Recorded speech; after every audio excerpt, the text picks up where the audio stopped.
Merci Catherine. Et grand plaisir d'être présent avec vous tous. Et un remerciement tout particulier aux organisateurs qui ont cet art, ce talent chaque année d'identifier des thèmes d'intérêt commun. Je pense que la session qui se débute à l'instant est en soi un bel exemple de cela. If there's a term that we heard quite a bit over the past day and a bit is geopolitics and the impact it has on our respective economy. And Prime Minister Carney was recently quoted as signaling that the global economy is shifting fast and Canada must act boldly to seize the moment. I think we can all agree that this is one of those moments, and the discussion that we're about to have on trade diversification is very much anchored in that very thought. Quand on regarde de façon globale l'économie canadienne en termes de sa facture, on comprend vite qu'un des avantages comparés importants que le Canada a, c'est en matière de ressources naturelles. Qu'on le décline en matière d'énergie, de minéraux critiques ou de produits forestiers, il est clair qu'à travers une quantité de mesures, le Canada est un grand joueur en la matière. Pour donner quelques exemples, si on regarde la production hydroélectrique, par exemple, le Canada est le 3e producteur mondial, 4e producteur mondial de pétrole et gaz, 2e producteur mondial d'uranium, un des plus grands producteurs de métaux et de minéraux, et la liste peut être ainsi longue dans ce même état d'esprit.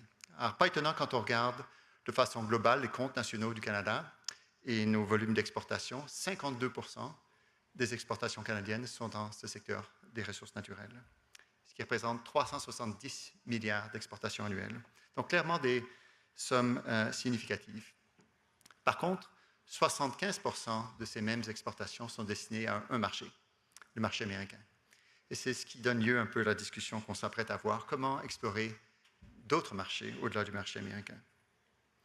When we look at the demand for those products I just described, there's a very strong demand out in Asia and in Europe. As the Prime Minister and the newly appointed Minister of Energy and Natural Resources, Minister Oxen, recently stated, Canada has what the world needs. And not surprisingly, that, again, focus of making Canada a global energy and resource superpower has been referenced several times by our speakers throughout the day. So let's have a quick peek at what those opportunities are, starting with Asia, where the demand is rather strong, whether for energy, for minerals, or forestry products. Just as an illustration of this, if you look at Southeast Asia alone, it will represent a quarter of the global energy demand between now and 2035, according to the International Energy Agency. And Canada is stepping up to seize on those market opportunities. Next month, LNG Canada Phase 1 will be coming in commercial operation. It's a 14 million ton LNG facility, one of the world's large exporting capacity for the Asian market. And other projects are currently in construction with Fiber LNG, 2.1 million ton, will be in operation 2 years after that, and Cedar LNG, half owned by Indigenous communities, with 3.3 million ton operational in 2028. And in total, there's 7 LNG projects currently at play on the West Coast, all geared toward the Asian market. So this is just, again, as an illustration of the market potential that Canada has in that region. Looking at Europe now, the market is also quite significant. As you would know from a GDP, consumer base, Europe is actually quite a large market, which has deep historical ties with Canada. And there's a kicker there, given the Russian invasion of Ukraine. There's a clear stated desire by the European Union and its member states to cut off their reliance on Russian supply of both energy and minerals. And that creates a unique opportunity for Canada as a reliable supplier to step in and help our colleagues in Europe. Whether it's around energy for hydrogen, bioenergy, nuclear, critical minerals and forestry, both firms and governments are in active discussions right now to see how can we tap that very market opportunity. Chaque année, le ministère des Ressources naturelles Canada prépare un inventaire des grands projets en matière de ressources. Et c'est développé conjointement avec les provinces et territoires. Et ça vise à identifier quels sont ces grands projets qui ont cours en construction et qui sont planifiés au pays au cours des 10 années à venir. Lors du dernier rapport qui a été publié il y a quelques semaines de cela, on a noté plus de 500 projets qui ont cours pour une valeur collective de 630 milliards de dollars pour cette période de 10 ans. Alors clairement, vous voyez l'ampleur des opportunités qui se présentent pour l'économie canadienne. Que ce soit des projets d'énergie renouvelable au Québec, des projets d'hydroélectricité, solaire et éolien, on en a eu 20 encore aujourd'hui, des projets d'énergie nucléaire en Ontario, de gaz liquéfié ou d'hydrogène dans l'Ouest, ou des lignes de transmission électrique qui relient nos provinces avec les communautés autochtones. Clairement, il y a beaucoup de projets qui sont ainsi présents. The challenge that being set upon us is how to build those projects in a timely way. And the government in that regard is committed to work closely with our provincial territorial colleagues. You saw the First Minister's meeting just happening very recently.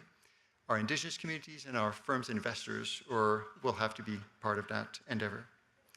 And the government already in the initial weeks in power has introduced some measures, including this past Friday, legislation entitled the One Canadian Economy, meant to accelerate the movement and development of those projects by aiming to have a one project, one review model, aiming for federal decisions capped within a 2-year time period, establishing a major projects office to expedite and streamline the reviews of regulations and permitting. So clearly quite a bit of action already well underway. In parallel to this, there's quite a bit of work also to look at transportation infrastructure, east, west, and north, to make sure that we're able to bring goods to market. And finally, je mentionnais l'importance des partenaires autochtones. L'engagement a déjà été pris par le gouvernement de doubler la participation, l'accès aux garanties de prêts aux communautés autochtones pour ces grands projets de ressources, pour les faire passer de 5 à 10 milliards de dollars, qui leur permet ici de prendre une partie directe dans le capital de ces projets et d'aider des décideurs à part entière pour mener à bien de tels projets. So in closing, the geopolitical context, yes, is a source of anxiety and stress to many of you and your team members, but it's also creating an historic opportunity for Canada that we want to lead and seize on it. So let's capture the moment. Now it's my pleasure to introduce our panelists who will elaborate on this and I'm sure other thoughts that will be of interest to you all. Starting with, from Mexico City, Turina Ramirez Ortiz, who is a partner at All in a Night. She's a leading expert on international trade law, and Turina has spent over 25 years working with multinational on trade compliance, rules of origins, custom regulations, and navigating free trade agreement like the USMCA. And I trust that our legal insights will be very pertinent for our discussion just now. The second speaker is José Miguel Benavente. He's Executive Vice President and CEO of Corfo, Chile's economic development agency. A global leader in innovation and industrial policy, José Miguel brings valuable perspective from Latin America on scaling productive transformation to trade, competitiveness, and public-private partnership. And just discovered that my master's thesis director is a good friend of his, so he should bring very interesting economic insights to that discussion. Scott Moore is our third speaker, is the CFO from Export Development Canada. Scott oversees EDC's finance and corporate operations and brings deep experience in global banking and trade finances. His leadership is key to help Canadian businesses seize those new markets. Et finalement, Marie-Michèle Poulain d'Affaires mondiales Canada, qui est directrice générale, responsable des bureaux régionaux, des missions commerciales EQ Canada, ou Trade Team Canada, et des relations intergouvernementales. Elle appuie donc les compagnies canadiennes qui visent à diversifier leurs activités commerciales au pays, et elle est en affectation en Inde et au Mexique. Et pour guider ce bel ensemble, on a comme modérateur aujourd'hui Duane Green. Duane is CEO for Canada and head of the Americas at Aviva Investors. With more than 25 years of financial services industry experience, Duane is a leader in global asset management and long-term capital strategy. He has led institutions including Franklin Templeton Canada, and served on several boards advancing good governance and inclusive finance. So on this, over to you, Duane.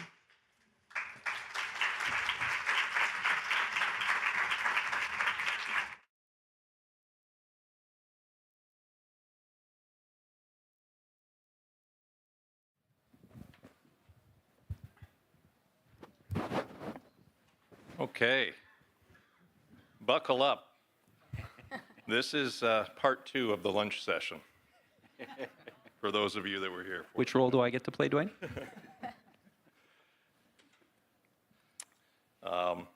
Expanding Canada's international trade relations. Well, good afternoon, and welcome to what might be the only panel at this conference where CETA, CPTPP sound exciting. We're here to talk trade, not trade-offs, and we've assembled a powerhouse panel from across all of the Americas to explore how Canada can punch above its weight in the global markets and right across the global markets. Now, we also know we're up against we're between you and the cocktail reception. And in addition, we also have one of our esteemed panelists that needs to catch a flight. So if you do see Tarina at the far end, step away. Please do not go onto social media and say Mexico has walked out of the conversation on international trade, please. So, before we dive in, let's just set the scene. Canada has 15 active free trade agreements, or FTAs, just to include more acronyms, more than any other G7 country, covering 51 countries and 1.5 billion customers or consumers. Canada is one of only a few countries with FTAs in place with both the EU and Asia, giving it preferential access to over 60% of the global economy. Exports represent about 32% of Canada's GDP, and nearly 1 in 5 Canadian jobs is directly linked to international trade. While the US remains Canada's top trade partner, Canadian exports to non-US countries have grown 60% over the past decade. And just to keep it real, navigating trade deals still takes longer than most Netflix series, but ideally delivers better returns. So, with all that opportunity on the table and barriers still in the way, as we know, today's discussion is about how we can unlock Canada's full trade potential. We'll explore what's working, what's holding us back, and where the next big bets should be, east, west, south, or all of them. So with that, let me get the conversation started. And I'm going to turn to Marie-Michelle to maybe just start with, what do you feel? And these are general questions that I'm going to ask all of our panelists to opine on, and please participate, and maybe even challenge each other if need be. But Marie-Michelle, we'll kick it off with you. But what do you feel is the single greatest untapped opportunity or the most persistent barrier that you see when Canadian businesses are trying to leverage our global trade agreements? Thank you very much. Merci beaucoup. Alors, je vais répondre en anglais pour permettre une meilleure participation avec mes collègues.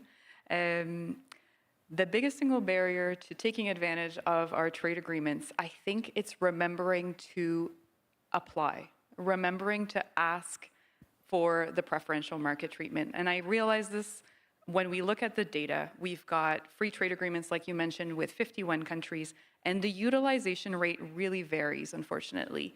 We are looking at 88% usage for Japan under the CPTPP, so our exports to Japan, but other markets like South Korea, for instance, we're only at about 47%, and so not all companies apply. And it's not automatic. And so it may be that your importer, the importer of your goods, or the person filling out your paperwork isn't filling out the correct form. But that is usually the biggest risk, is to not know about it, because we have a lot of information available on how to do it. And we're continuing to accompany companies in developing that. So, thanks. Yeah, thanks, Duane. Merci. Maybe just before I jump in really quickly, so EDC, maybe I'll start by saying we're actually not BDC, so that's maybe good for everybody in the room to know, and I say that with a smile because especially we're in Montreal and BDC is quite present. They're an awesome crown corporation that works with small and medium-sized companies in Canada. EDC, Export Development Canada, so we step in when companies are ready to go somewhere else in the world, and we work really, really closely with Trade Commissioner to do that.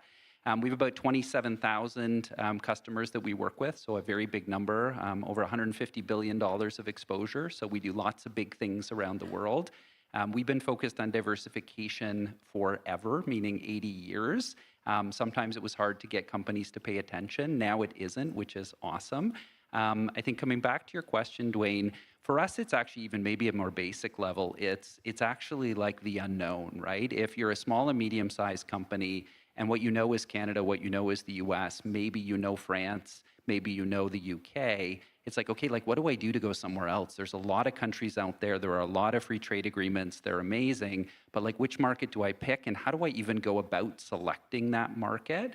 And so I think there are a lot of tools available through Trade Commissioner, through EDC, through the provinces that can actually help companies make that first step of selecting a market and why, and then starting to work through the steps like leveraging the free trade agreements.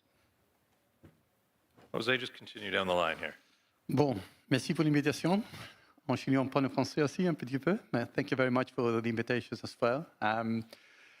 So I think from the less developed country point of view, and especially Chile, where probably nobody knows that Chile is probably the country who have more free trade agreement already signed with the world.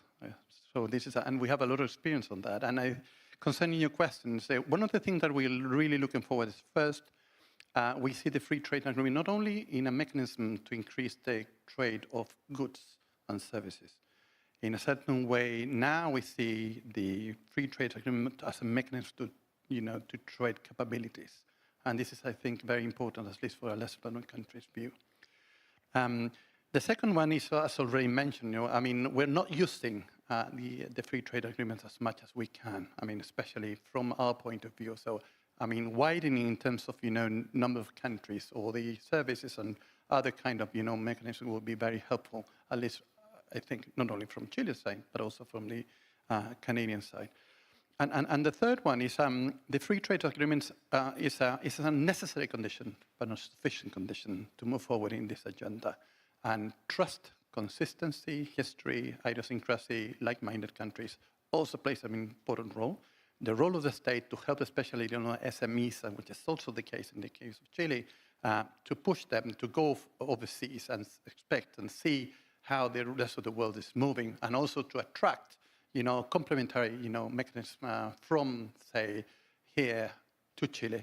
It's another way we can move forward in that agenda, and we have to go through all the hurdles that normally you don't foresee beforehand, but you have to handle them from the private sector, from the financial sector, and as well from the public sector. Thank you, Jose. Serena. Thank you, Duane. Well, trade as life is in constant evolution. It changes. It is expected to change. So for Mexico, this has been, a constant, a learning. We went from a substitution of imports back in the 70s and the 80s, and then after NAFTA, we have negotiated over 14 free trade agreements. So we are just one behind Canada, with almost 48 countries. However, the main business partner for Mexico is still the United States. And of course, the region, Canada, Mexico, and the United States have demonstrated a lot of profitable businesses. I think a better living and quality of life within the region. And what was the purpose, let us remember, of these specific negotiations? A common front against China, against a market that was growing and that was growing in many sectors. So the intention of this free trade agreement was precisely to be like a regional platform for export of goods and services.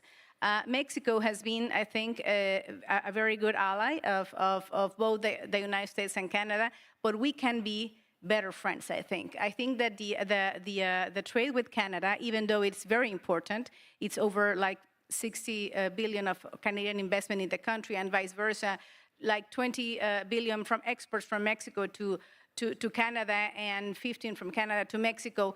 It is still, I think, there's still an area of opportunity to enhance the complementary markets that we have.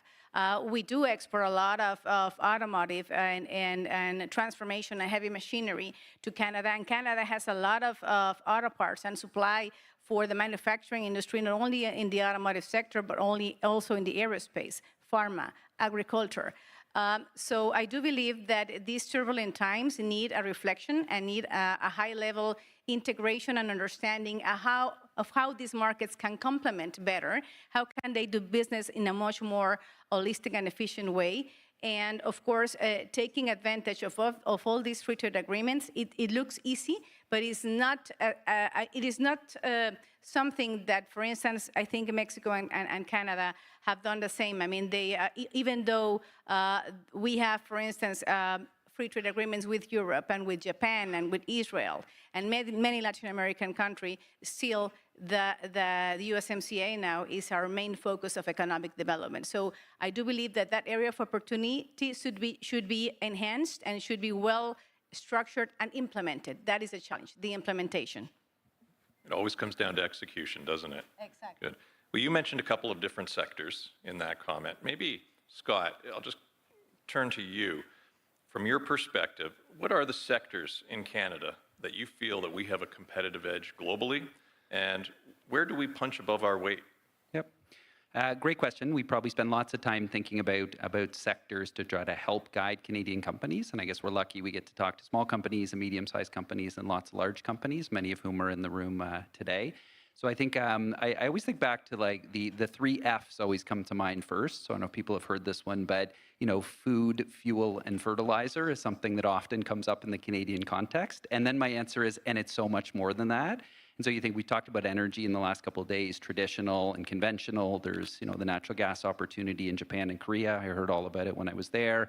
You talk food. We do everything from, lentils to peas to amazing snack products. We do great in fertilizer. We have amazing critical minerals. We have traditional industries, auto and forestry, that could do different things and could be really, really interesting. Advanced manufacturing, we have some amazing companies in Canada doing things in the robotics space to help companies be more productive. Some of our own companies should take advantage of those technologies, which is a problem. Canadian companies, the public sector buying Canada, which came up yesterday in the context of the minister's comments, I think is something for all of us to think about. And then sectors of the future, where we think about, where do we actually apply AI? Where can some of these technology companies play? I mean, there's a lot, right? And I think we talk sometimes about picking winners and losers, and I don't think that's actually what we need to do as a country. We actually have a ton of sectors that play well on the world stage, and we can probably talk about where some of them get targeted, because there are countries and regions where some of those sectors probably play best, which is some work that we spend a lot of time thinking about. If anybody's interested, we can talk about gravity models at the reception tonight, but maybe I'll stop there for now, Duane. So. Good. Well, maybe building on that, Jose, from your perspective, there are a lot of commonalities between Canada and Chile. And thinking of from your perspective, where do you think Canada punches above its weight? Yeah, I'm speaking from the Chilean side, the mutual benefits that we see, especially in certain sectors. The first one is we both have, natural resources, but we're in a different state of development of those. This is very important. For example, lithium is one. We are the second largest producer of lithium and the first one based on brines, okay? So, but the new technology that the lithium needs, which is mainly DLE and another kind of, technology which I know with the development, those are normally done here. And we want to implement it in Chile. So why don't we make, kind of agreements on you put the technology and we put the reserves. Second one, green hydrogen. Green hydrogen, we have the most impressive, comparative advantages of green hydrogen. We have the highest radiation in the world, the largest factor plant in winds in the south in Punta Arenas in the Patagonia, and we have space, land, where you can set up all this. You guys have the technology how to develop this. So why don't you put, your engineering, and we put the wind and the sun.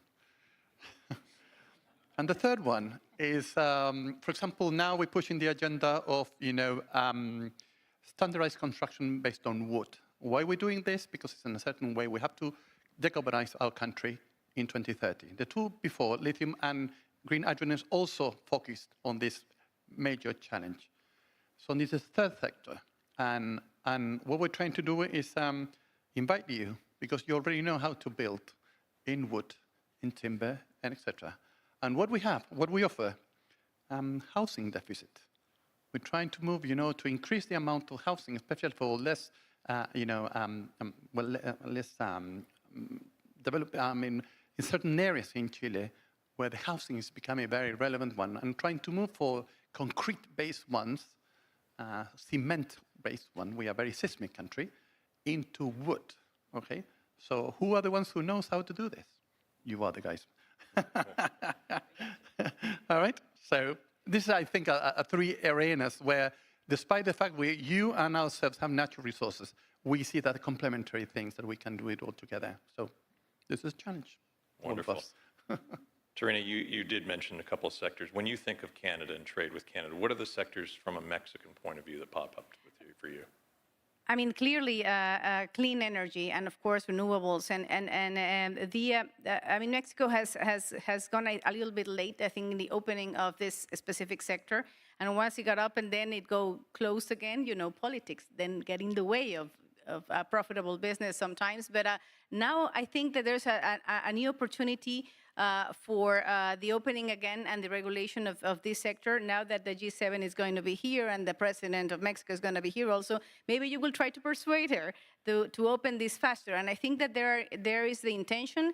The regulations are changing in Mexico, so I think without a doubt that you are the leaders in this type of industries, and we are desperate in having that type of investment in Mexico. Of course, the other sectors, the industrial, the automotive, and the aerospace, and of course the financial services, mining, and these sectors that, I mean, for traditions have been a huge success for your businesses around the world, is something that we will actually, I think, need for the complementation and for the integration of all the heavy manufacturing that is going on in Mexico, not only for exports to the continent, but to the world. So I think that the agricultural sector also could be something in which we can collaborate, and we can definitely, share and make some type of commitment as to what are the needs of the Canadian market and the Mexican market that we cannot, substitute at some point. And I do believe that could be also a very important opportunity for us to not only to collaborate, but actually, to do, real business as partners, as trade partners. I think there's a huge opportunity that has not been exploited at the maximum potential. I love it. Collaboration, partnership, we're all getting along really, really well. Marie-Michelle, I'm just wondering, what are the sectors that you gave a thumbs up, obviously, when Jose was talking. What are some of the sectors that really jump out at you where you feel that we play well? I hesitate because there are so many. So we absolutely have areas of strength where we are punching well above our weight. And we see that in carbon capture, in green technologies, in mining, in the services that are aligned with that, in AI and digital and quantum computing. But I think, as Scott said, and what's most important is that your business, there is an opportunity for your business in a market somewhere, right? You are the best, or you have the perfect product for a consumer in one country, whether it's here in Quebec, in Montréal, or if it's somewhere around the world. And that I see when we take delegations of Canadian companies on the Team Canada trade missions, where we go with over 200 individuals to markets in the Indo-Pacific, to places that you haven't maybe yet explored, and where we present, the SMEs and the medium-sized and the large companies in a variety of sectors. We'll usually pick 3 to 4 sectors, and do some B2B matchmaking. And we see incredible uptake. It's such a great introduction for companies into a new market, but it's also a way to make it shine, right? We show up in such large numbers, we make a big media splash, and everybody around town knows that the Canadians are here this week, and they're here to do business. Sounds great to me. I like it. So, Tarina, I'll point to you, from your perspective, the Mexican lens looking toward Canada's trade. Obviously, the U.S. The U.S. is the dominant trading partner for us. It is for Mexico. We talk about all of these trade agreements that we've signed. How realistic do you think it is to really diversify meaningfully away from the U.S., and maybe not even away, but it's tangentially, to make it meaningful? How do we capitalize on all of these other trading agreements that we've got? And just give me your thoughts there. That's a good question. I think that in order to take advantage of this other opportunities that we have, we will need to strategize along not only on a political and economical side, but it will need to have like a type of collaboration with the private sector in the three countries. If there is not a long-term plan, I think, for the diversification of our trading partners, and it's all good intentions, but I think we need to think a little bit in a much more like long-lasting type of mindset. I mean, for Mexico, still, I mean, we have this connection with the United States that we don't want to get away, from it, and I don't think that is the intention also from Canada. At the end of the day, things again, I think that we'll continue with this evolution, and even in these turbulent times, I think that I mean everything will be settled. I think at the end, precisely because of this business continuity that we have. I mean, the investment that we have in the region is within the three countries. So it's impossible, I think, in my opinion, to disrupt that. I mean, the disruption of this type of partnership will, I think, could implode our economics. So I do believe that we don't need more enemies. We need alliances. And that diversification, although will, I think, be better if we strategize hand in hand, not only through the government's agencies, but also including the private sector of, like strategic industries, thinking really through how we can actually collaborate with the European Union in a much more efficient way, with you, with Mexico, us, with you, with Asia at some point. But have a long-term plan, I think, in my opinion, could be a game changer.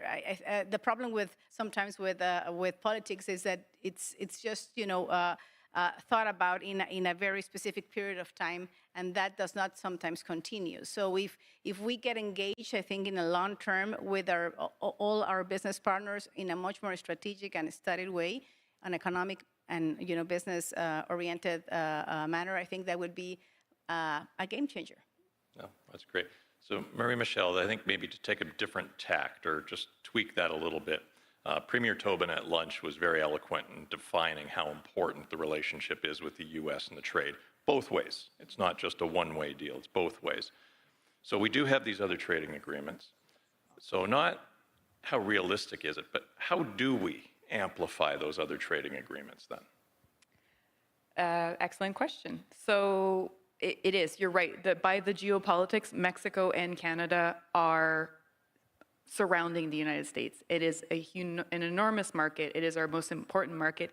And over the past decades, we've integrated our manufacturing chains. And I think it's important to recognize that for some industries, it's slightly easier. And while for others, it's really complicated. And it's not about snapping your fingers and going, oof, that door just closed, let's go this way. We really need to untangle a couple things. We need to find funding. We need to identify the market. We need to establish new relationships. And I think for the audience here, we recognize that as the Government of Canada, and we're here to accompany you. The entire federal family, we're talking about EDC, but BDC, Invest in Canada, obviously, but also the provincial governments, right? Like we work as a team Canada to accompany you internationally. What do we need to do in the concrete terms? We follow you. We can't force you to go somewhere. We can say, hey, we think that there are good opportunities. We'll try to reach out. We'll try to advertise via social media or direct contact. We'll try to organize business delegations places.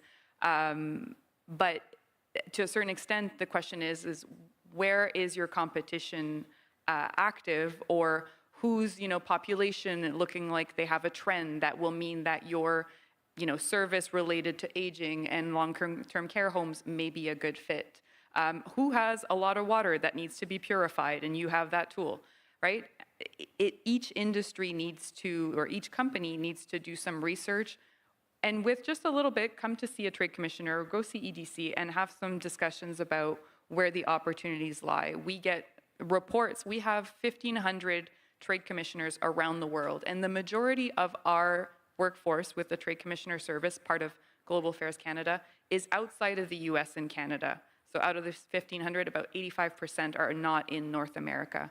And they are just waiting for a phone call, they're waiting for an email, and they're organizing events every week. Every week there are a series of trade shows that we sponsor. We get a small space. We do B2B programming for folks, and we try to expose you or to match you with someone that might be your next client or your next business partner. But again, diversification, it's an everyday effort, but I think it has to be a plan. This was a wake-up call, right? Like, business as usual is not continuing. Like, this is not the world that we live in. It doesn't mean that we need to stop trading with the United States, but I think we need to look at our balance sheets, at who's our buyer, and make sure to have a little percentage that's going somewhere else and a third market, just for the sake. And these shares may grow in time and they may vary, but it just gives you that little bit more security. Great, thank you. Scott, I want to give you an opportunity to talk about EDC's Exporter Pulse. It's a great piece of research that you put out. What are you hearing from Canadian businesses about their readiness or their appetite even to go global? Yeah, thanks. Maybe just before I do that, I just wanted to build upon what Marie-Michel said. If you don't know Trade Commissioner Services and you're trying to do something overseas, you should know them. So you should know us too, by the way. But I think they do a terrific job. I've been on the trade missions, and you hear from companies that are there, the smaller companies, wow, those were great meetings with actual buyers who are interested in contracts and maybe interested in contracts with Canada. The large companies are getting meetings with very, very large companies, the biggest names in markets around the world, and it is a step in the right direction for sure. What we hear, so we do lots of surveying. I mean, one of our jobs is to be the voice of Canadian exporters, certainly the voice in Ottawa, but I would say the voice in lots of markets where we get invited up on stage like this, Duane. So we talk to thousands of Canadian exporters. We do a twice-a-year survey that has about 10,000 people that answer. Last fall, not surprisingly, below the average. What was fascinating is we did it during the period of the election, and before the election, people were somewhat optimistic. Those that answered the survey after the election was finished in the US, a lot more negative, like not surprising, but interesting. What was also interesting is companies that export to the US were far more negative than companies that export to the US and one other market. And even if that one other market was one other market and it was a small percentage of their sales, they were visibly more optimistic in their results and the way they answered a lot of different questions. And so it is a bit the idea of once you get started and you start to understand another market, it makes it a little easier to think about going even more international. We're doing now surveys every single day, so pulse surveys. Not surprisingly, about 73% as of last week of our exporters were negative in terms of the outlook for trade around the world. What was maybe a little more interesting is that 22% were positive. And you sort of go, that's interesting. Like, why are they positive? And when you start looking into the 22%, what you see is these are companies that see opportunity. So we've talked about over the last couple of days, there's a lot of wait and see.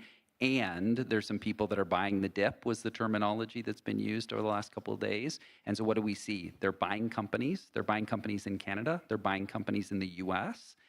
We see people investing in productivity in a way that we haven't necessarily seen as much traction on, which is great. We know the productivity problem. We see some automation that's being done in different places. We see some relief as well. So EDC offers some products to help with relief in this situation. But it's quite interesting to see the positive reaction as well that some Canadian companies have. Great. Thanks, Scott. Tarina, I know you're running up on time, so maybe I'll give you another question real quick. Jose, I am going to come back to you, so don't worry. You're not being left out. But Tarina, I guess, is USMCA in danger of continuity? Do you think it's going to continue on? And should Canada and Mexico just be engaging in our own bilateral agreements? I think USMCA should continue. I mean, for the interest of the three countries, it should continue. I don't know how it will continue. As we all know, the revision was supposed to be handled next year, but it has been advanced to this September or October. So probably the tone of the revision is going to be a little bit more complicated than expected. However, I do believe that this treaty should continue because it represents a huge economic security for the three countries. But it may be possible that the U.S. administration will try to have bilateral agreements, one with Canada and one with Mexico. And then we should then of course, set up the tone as to what should we do together that we haven't done before. And perhaps we have been looking at as NAFTA, now USMCA as a region, and this gives us an opportunity perhaps to, as we were mentioning, to diversify or to understand other types of opportunities that we have took for granted or haven't seen before.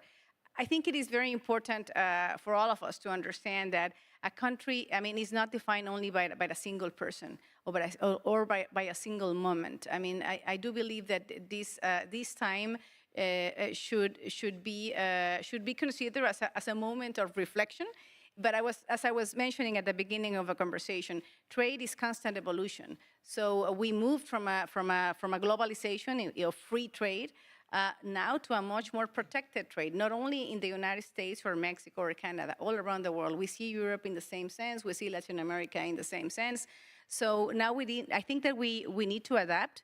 But I do believe that this has been a very profitable relationship for the three countries. So why not? I mean, if we are talking about a good deal, this is a good deal to continue with the region and again with allies that will actually give you like a safe line of production against what was the first,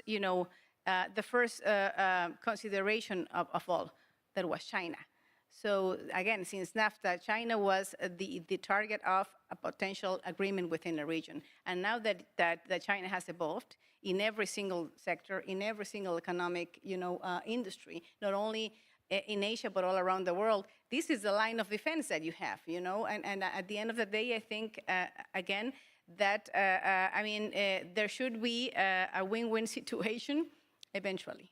But we will need to navigate through these times, I think, with a lot of wisdom and objectiveness to continue not only our friendship, but our business relationship, which is more important. Right. Great. Thank you. I know we're up on time. Yes. So Thank you very much, and I apologize for leaving. Thank you so much. Thank you. Thank you. Okay, you've got to pick up double duty now, Jose, okay? You're representing. So maybe, Jose, Chile has embraced global trade through CPTPP and others. What frameworks or innovation models from Corfo might Canada adopt? What can we learn or do to better scale our export-oriented industries? Yeah, the way DC has already said in the first answer is trade is not related only with goods and services, but also, now it's related with knowledge and capabilities and complementarities, what we're doing, despite the fact that natural resources are here in Canada and there in Chile. What we have learned in the past from Chile, that especially from the public side, we have supported, we have in a certain way helping from the supply side to entrepreneurs, startups, and firms in a sort of way to create the capabilities and at some point become enough competitive to become exporters. And have been done based on natural resources and our comparative advantages, which is fine. But this lasted for 30 years, and we grew very fast in Chile for a long time, and now we're stagnant a little bit, especially on the productivity side.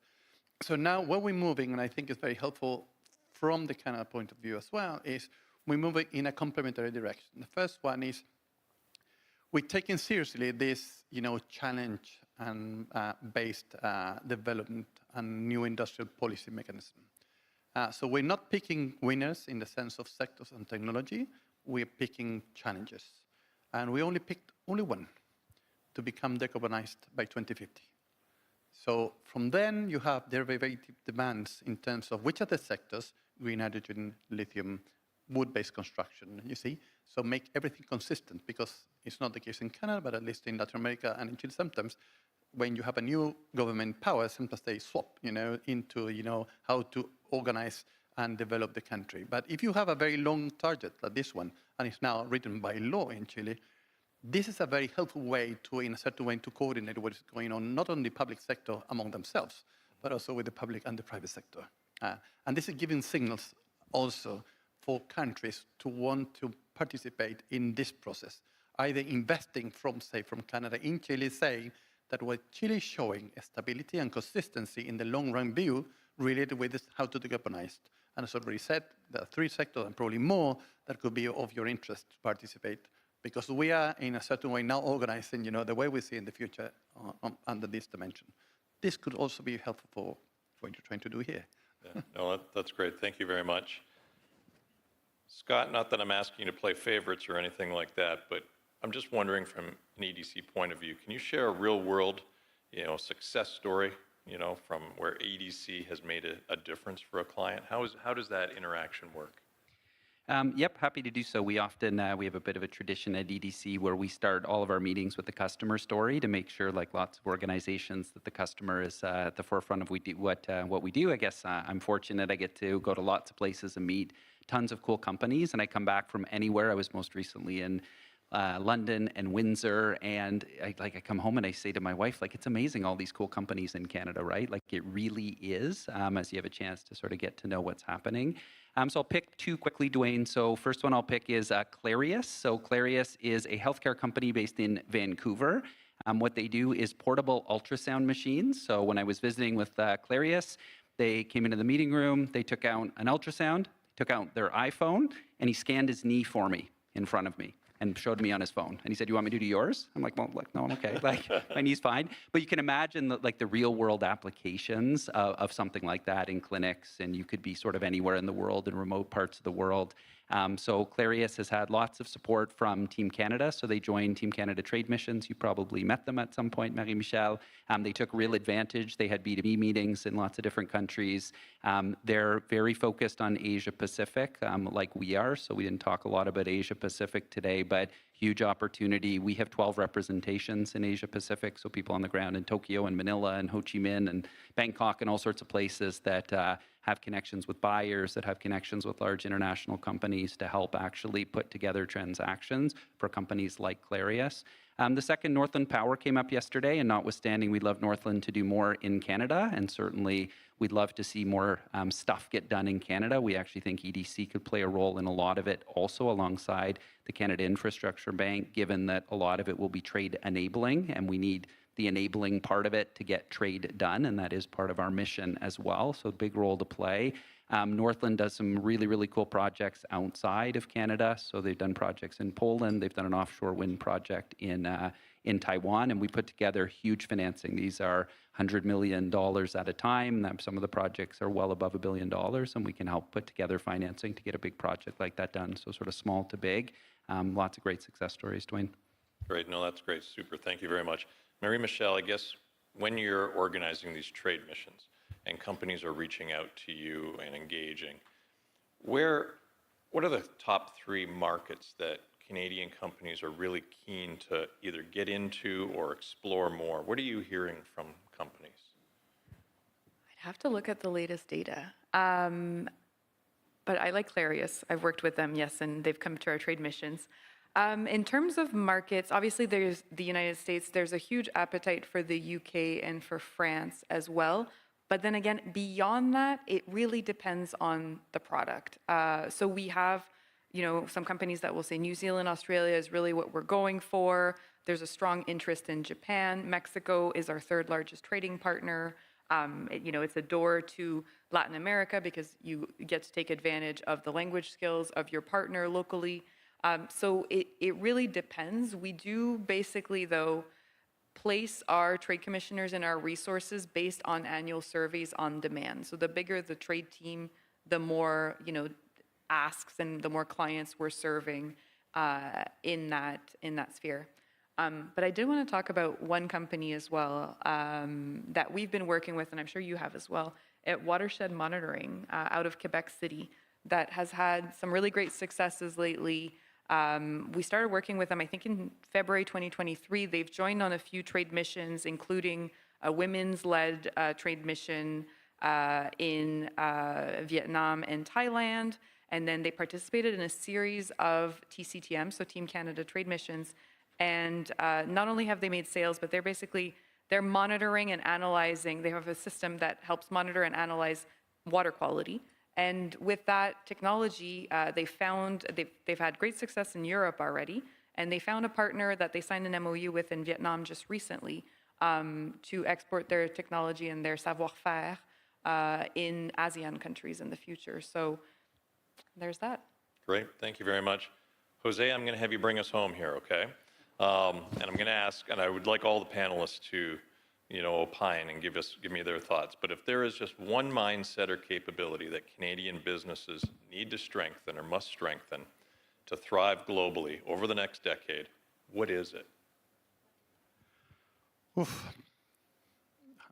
I mean, from our point of view, it will be collaboration. I think this is very important. And what I'm meaning by collaboration is the following. Probably Chile is a very interesting country to invest. Moreover, this is a very interesting data. I mean, Canada is by large the first investor in Chile. It's not US, it's not China, it's Canada. And this have a reason. And one of the reasons, and I wrote a paper like 10, 20 years ago as a professor, studying, analyzing, the direct investment from Canada into Chile. And why I'm saying this, the best effect that the Canadian firms have in Chile is the knowledge transfer. Not because of documents, it's because the way that the Canadians do their job and the way they manage the firms, and because they mainly contract Chileans. So the knowledge diffused by Chileans who used to work for Canadian firms in Chile, and they move to another firms in Chile, disseminating that knowledge. And that effect makes the whole difference. So that's why we are so interested on to make complementary and collaboration with the Canadian, especially Canadian firms, because through knowledge transmission of people in the labor market. So sometimes it is important when if you're interested to invest in Canada, say, well, we need people, and we're trusting that you're interested to contract Chileans. At some point, part of our role is to play is to say, well, but we need these capabilities. Well, part of the role from the Corfo is to prepare those people to be ready to be involved in the Canadian investments. And this is what we're doing exactly now. For example, the green hydrogen. We know the green hydrogen sector will increase in the future. We're still 4, 5 years, 6 years ahead what is going on. But now we're preparing the people because that the investor coming from abroad will be in Chile in the future. They will need Chileans, and we're training them now. And this is the best way of collaboration through knowledge, innovation, and through the diffusion of knowledge in a country like the Chilean. Wonderful, thanks. Scott? Yep, I know we're running over time, Duane. So, the trust factor, fully agree. And I think Canada's got a great brand around the world for that. I would actually say confidence, right? Like, I actually think we're polite, we're understated. We don't always take our place in a room or in the world, if I can go that far. And I think we've got an opportunity to do so. And I think we need to be confident when we show up with the companies we have, the capabilities we have, what we can do to contribute to lots of problems around the world. We should be pretty confident and not hesitate to say, like, actually, we can solve this problem, and here's how, right? And we're here. Right. Marie-Michelle? I was going to talk about the brand. So on the brand, it's maintained and expanded by each and every one of you operating internationally. We are welcomed in a number of countries. People trust us. They trust Canada as a business partner. So take advantage of that and lean into that. And take advantage also of our diversity, right? We have a lot of immigrants from a variety of countries, and I see companies that do amazingly by working with someone who has a connection that they've, their family maybe immigrated from Vietnam, so they speak a little bit of the language, and they're able to go back and make connections for you, for your company. So I think make these calculated risks, get out there, but look around your workforce, look around your town as to who can be there to accompany you in your endeavor. Great. Well, as a proud Canadian, I think we are obviously at a very pivotal moment in our country, but I couldn't be more optimistic. And I think we're on the cusp of great things as a nation, and I think we've got some great opportunities ahead of us. But with that, please join me in thanking our panelists for a great discussion today. Thank you.